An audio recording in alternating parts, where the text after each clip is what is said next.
So today we're going to learn how to modify bar and turn signals.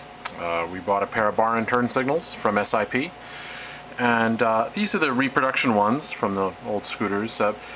If you've ever had these things, you know they kind of suck. They don't really stay on the scooter very well.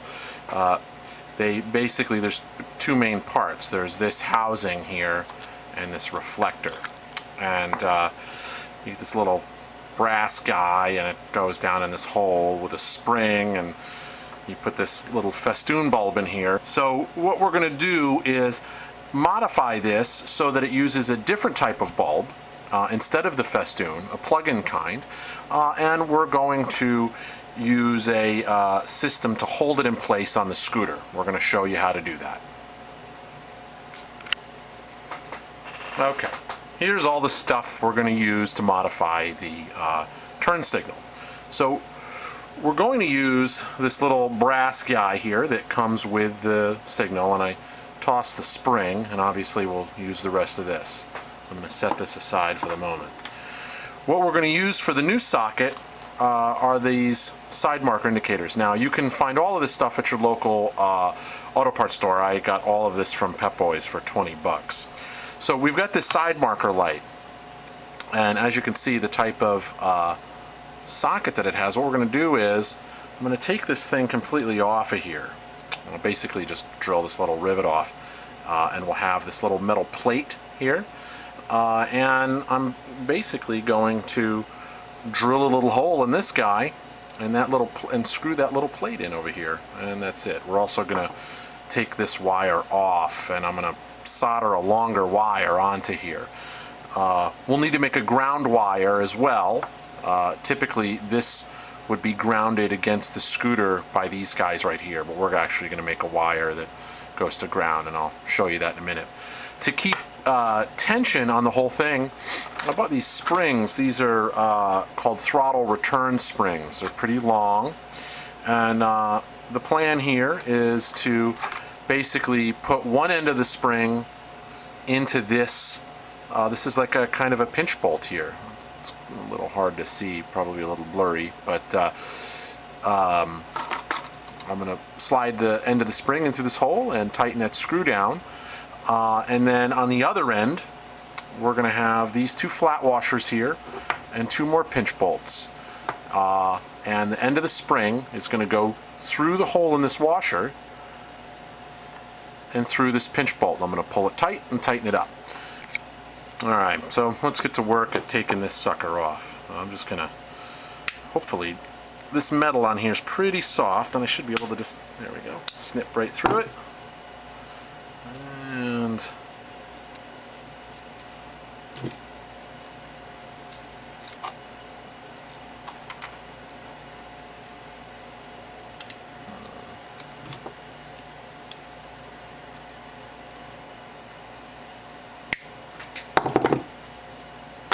there we go. We even have a convenient little hole to mount it with, so I'm just going to trim this piece up.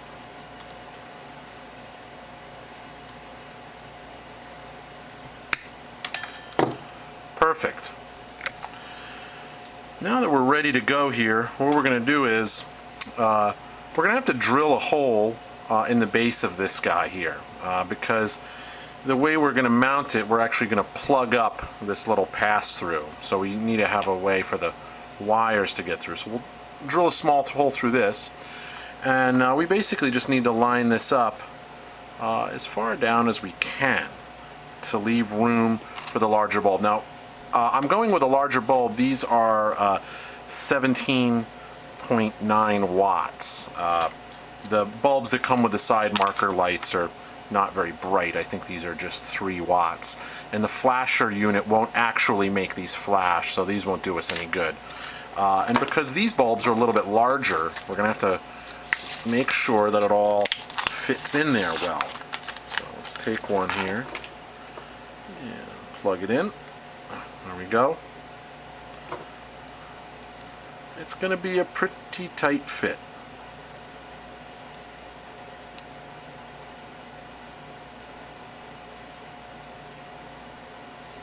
There we go. It's going to look something like that.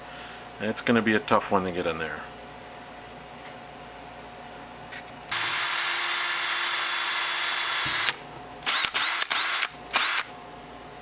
Yeah, that'll work. Another thing I'm going to do too is this area right here, when we drop this little guy in, it drops down pretty far, so I'm actually going to grind this piece of plastic off because we want to get every ounce of space we can get. I'm going to go do that on my bench grinder. The stone wheel will take that off in a second.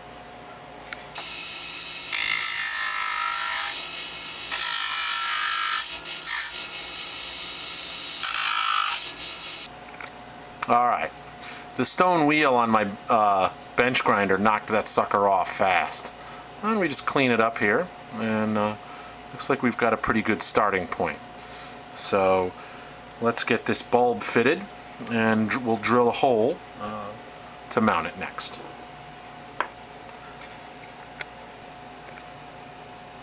Alright, so drilled my hole, and I got this little guy lined up. I also made myself a ground wire, and I put a little eyelet on it, and this is just some thin gauge wire that'll be suitable for the ground. I'm going to use a pop rivet to hold it all in place. So basically we just stick the rivet through here. I'm going to get this bulb out of my way for now.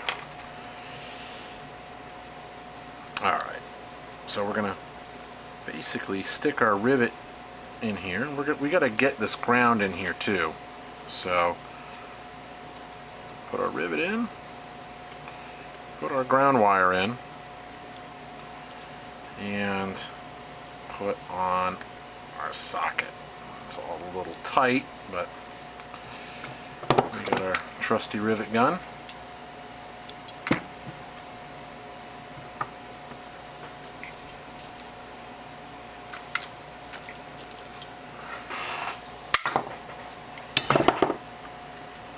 Voila! There we are. Okay, so we got our spring here, and let's see, I got my little pinch bolt here from the light. I brought up my soldering iron, and we're going to turn this on and get it heated up so we can extend this wire. And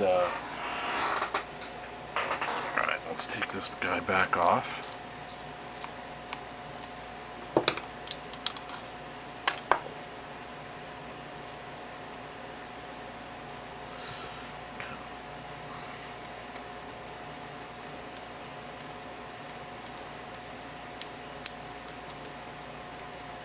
Just going to get this out of our way for a second.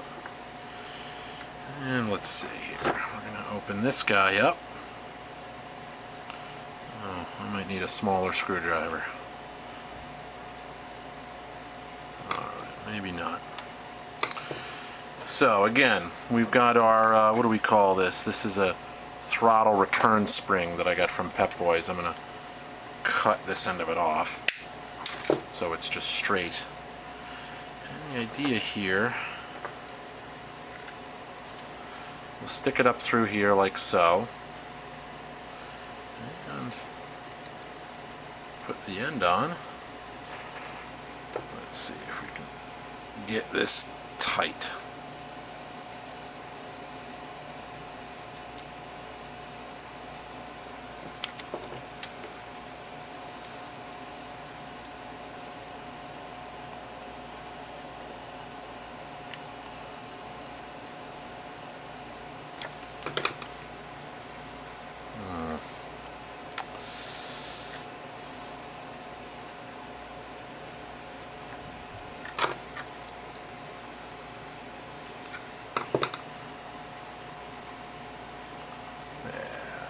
That's going to work good, I think.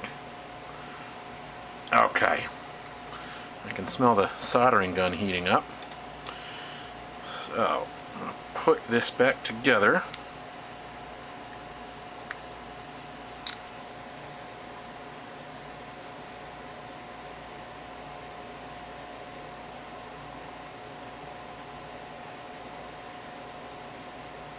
Alright, I got the soldered connection cleaned up. and I'm going to slide some heat shrink tubing on here. And just slide that over.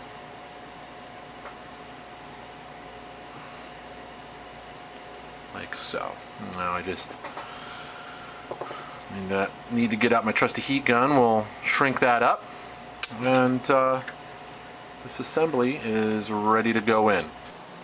Okay, so first thing, we've got to fish the wire down the tube. So to do that, I've got this roll of steel baling wire. You can get this at any hardware store, and I'm just gonna basically shove this sucker down the tube. There it is.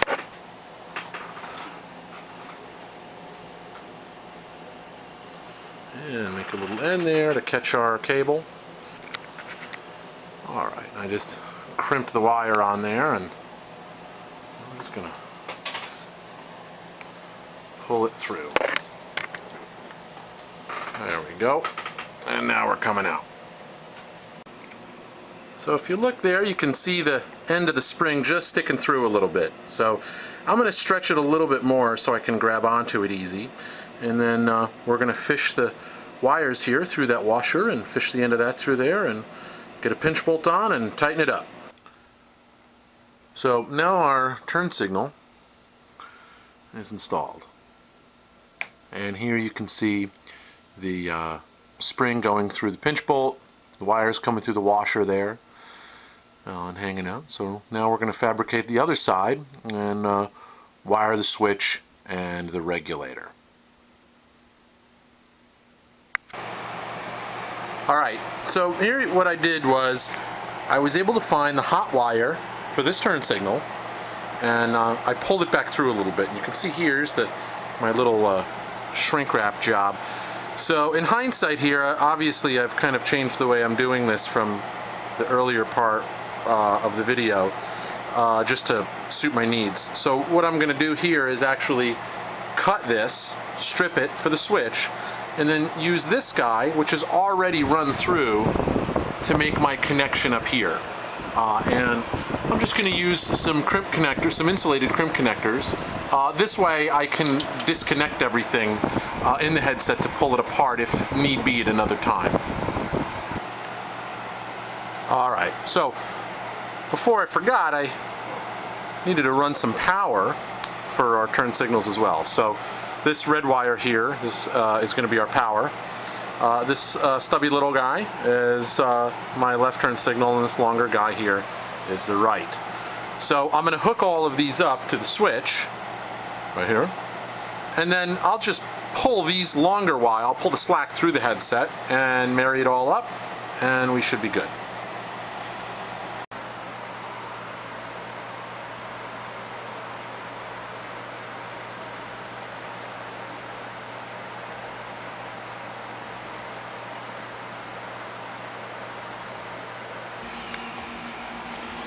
So here we are, all completed. I couldn't fit the flasher relay inside the headset as it was a lot larger than I anticipated. I had to get since this scooter doesn't have a battery, we got the AC flasher here. So I just ran some wires down, and I'm gonna stick it down underneath where the carburetor goes.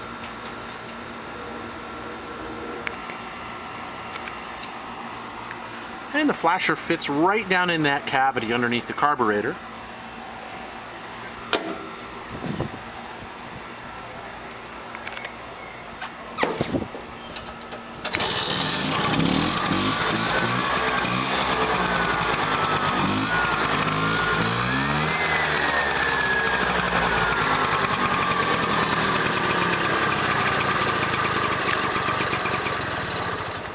And there you have it. Turn signal modification on a 100.